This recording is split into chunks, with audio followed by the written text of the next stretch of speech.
This is Dr. Bill inside the HBCU Sports Lab. Let's get into the marching sport at the major division level. We did have a team drop out. Bethune-Cookman, the marching Wildcats, 3-1, 1-1. Not only do they not totally participate in some of these marching bands and things of that nature, maybe that's even ESPN. That's a whole nother conversation. But they don't participate a lot in SWAC matchups either. They came in 3-1, but they had the last one on the season. We played in the Florida Classic. They took an L. Boy, did they. 3-1, 1-1 overall, so they fall out of the top 7 for lack of participation and getting an L on the way out. Boy, I tell you, it's tough. It's tough to be the marching Wildcats. All the pride they had down here wasn't enough to keep them in the top 7. At number 7, Texas Southern, the Ocean of Soul. They dropped from 6 to 7, still holding on with the season record of 3-2, 2-2 overall. At number 6, Southern, the Human Jukebox, 5-2, 3-2, solid season, but not really up to their expectation, 145 points. At number 5, Alabama State, the mighty Marching Hornets, 4-2, 3-2, solid program. They do drop a spot, 157 points. Jumping up, that was not ranked. They jump all the way up into the poll, and they jump in at number 4. Florida A&M, the Marching 100. Not a lot of marches, but when they do perform, they tend to win. 3-1, they get it done in the Florida Classic, Florida Classic there. 3-1, 2-1, 165 points. They were not ranked. At number 3, Mississippi Valley State, the Mean Green Marching Machine, probably the surprise of the year. Credit to the Mean Green Marching Machine. Excellent season, 4-1, 1-1 in conference play, 188 points as they get it done. At number 2, Jackson State, the Sonic Boom of the South, 6-1, 5-0. 3, having one a heck of a year. Many people see them as one of the best out there in business, and they have rejuvenated themselves and even jumped up another level if that is possible. But they're still at number 2, which brings us to number 1, Norfolk State, the Spartan Legion. Probably surprising everybody in a lot of ways. People had talked about them, but I'm not sure if they really recognize them. Well, they're squarely on the map as it was by now, 7-0, 3-0. 7 first place votes, 206 points.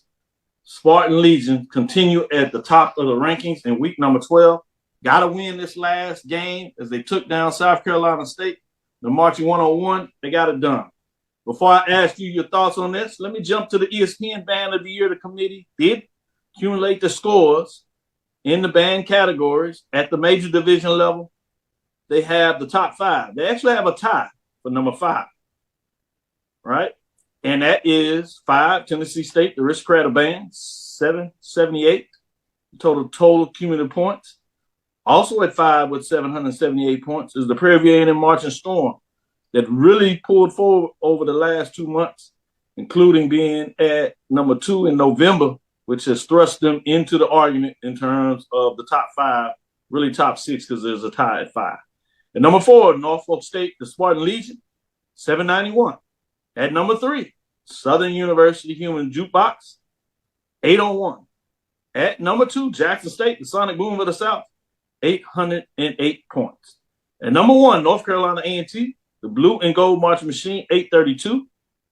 The Norfolk State, as I have them number 1, they are 4 here. So my top 7, I pretty much have everybody in there except for North Carolina A&T that they have as number 1. So there is some distinction there. Part of that in my ranking, again, you have to participate in matchups. And since joining the Colonial, right, now the Coastal Athletic Association, they just do not have a lot of matchups against HBCU bands. Not that they did a whole bunch of traveling, but it is even more difficult now when you don't have that matchup. They are doing 5 other categories, which does not necessarily match up head-to-head participation, which I think is important when you call it a marching sport. But that's a whole different dialogue. With that being said, let me stick with you, Brian. What are your thoughts in terms of top 7 major division marching sports? FAMU 100, they were out most of the year, but they showed out in classic form at the end of the year, and they jumped in the top 7. Not in the top 5. If I do give you this, though, outside of those top 5, at 6, really 7, when you do your rankings, Florida A&M, Marching 100, 770. Texas Southern, Ocean of Soul, 735. And balancing out is South Carolina State, Marching 101 at 7-2. Number 9, Alabama State Marching Hornets, 676. And Grambling State, world famed Tiger Marching Band at 673. Ryan, what are your thoughts? I think A&T, I'd be shocked if North Carolina A&T Blue and Gold Marching Machine is not one of the 2 finalists. I think they've been consistently in the rankings all 3 weeks, like either top 3 in almost every category. One time, I think they were number 1 in 3 categories. Again, we talk about validating. As much as you want to do all this, at some point you have to validate what you're doing by having at least one of the right schools in there. And so the one school I think that you got to have in the finals is A&T. You can flip a coin on Jackson, Southern, and Norfolk, to be honest with you. I think all 3 quality bands. I don't know, again, what you would distinguish one versus the other, but I think A&T's got to be in there. Oh, interesting. Good points. AD Drew, what do you say? I want to go to your poll, Dr. Cavil. Nice to see another blue blood jump into the poll with the Marching 100 jumping into your poll. You know, we discussed this last time. That I was on here discussing the bands about the lack of blue bloods in the poll. But what concerns me is that another blue blood, Southern, is going the wrong direction for a blue blood. Right. You know, and obviously we've got 2 blue bloods who are not appearing in your top 7, that being A&T and Tennessee State, the Aristocrats of bands, not appearing in your top 7. But we know why they don't appear. Because one of your criterion is matchups. Because of their conference affiliations, they don't get the matchups that you need.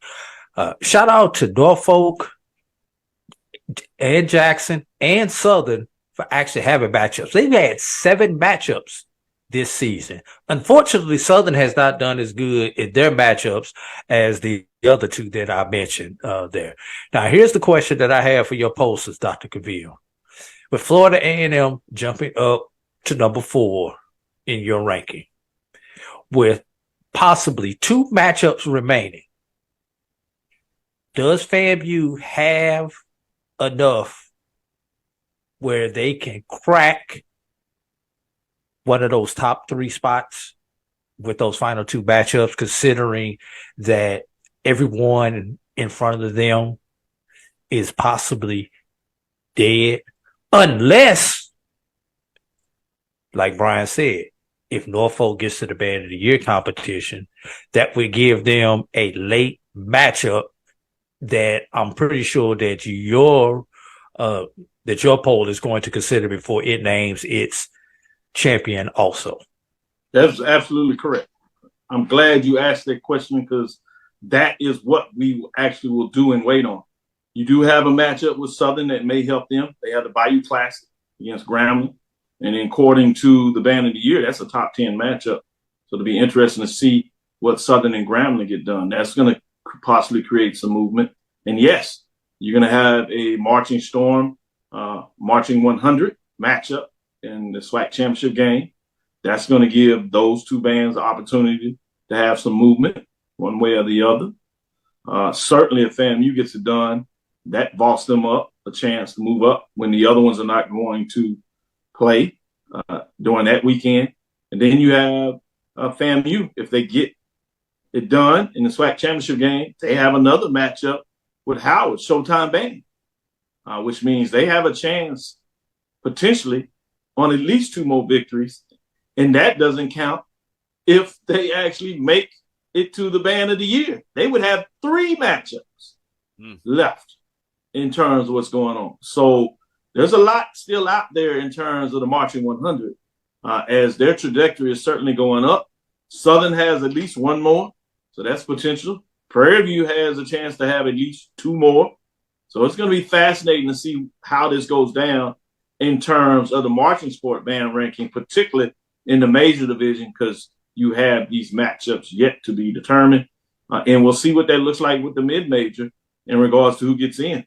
Benedict, has a chance with maybe another matchup. And so that's going to be fascinating to see what that looks like, along with Florida Memorial. It looks like they're probably in as well. And don't forget Johnson C and Fort Valley in the Florida Beach Bowl. Yeah, so we'll play this out all the way to the end. We'll freeze it after this week because you won't have the matchups. Well, I should say after next week, we'll freeze it based on that. The mid-majors will be frozen this week, which we have done with our band ranking. So great point. I'm glad you put that at the table for those that look at what we do with our marching sport rankings. With that